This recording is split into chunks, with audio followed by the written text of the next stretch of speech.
I'm not here to wade into Pakistani politics, but to advocate Capitol Hill पर वाक़ freedom of रेवन speech. Building के इस hall में पाकिस्तान के हवाले से अमरीकी कांग्रेस की एक ब्रीफिंग का एहतमाम किया गया है। कांग्रेस की ब्रीफिंग्स अमरीकी पॉलिसी साज़ों तक अहम अंदरूनी और बैरूनी मामलात पर मालूमात पहुँचाने का एक तरीक़ा है।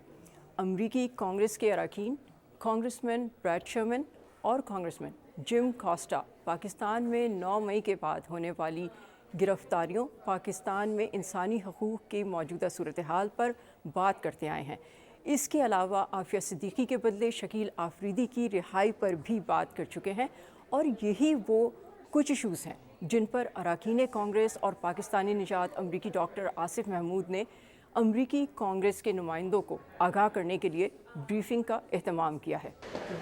आखिर पाकिस्तान के इशूज़ में अमरीकी नुमाइंदगान को क्यों दिलचस्पी है? The challenges that are going on today with the civil disruptions within Pakistan impact its neighbors and impact democracies around the world, because what happens there has a ripple effect.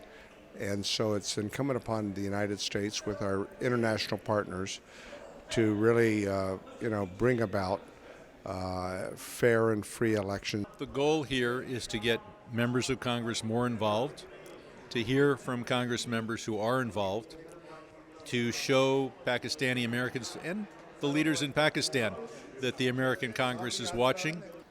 इस briefing में शरीक कांग्रेस के members से मैंने जानने की कोशिश की कि इस ब्रीफिंग के बाद पाकिस्तान के हवाले से किसी इशू पर फैसला करते हुए वो क्या सोचेंगे।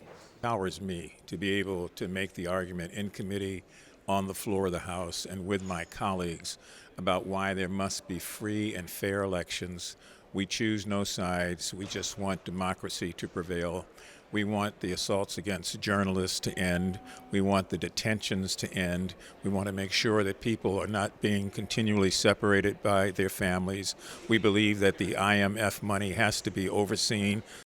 To have something here on Capitol Hill is significant, and that's why we can build a movement where we speak out for human rights and for democracy to be upheld in Pakistan.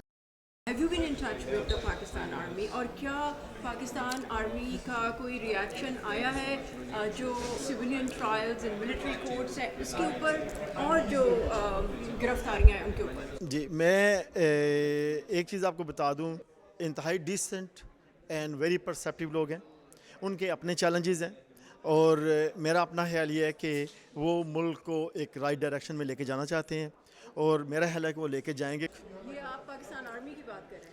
मैं हर stake holder की बात कर रहा हूँ और obviously Pakistan में army is a very big stake holder.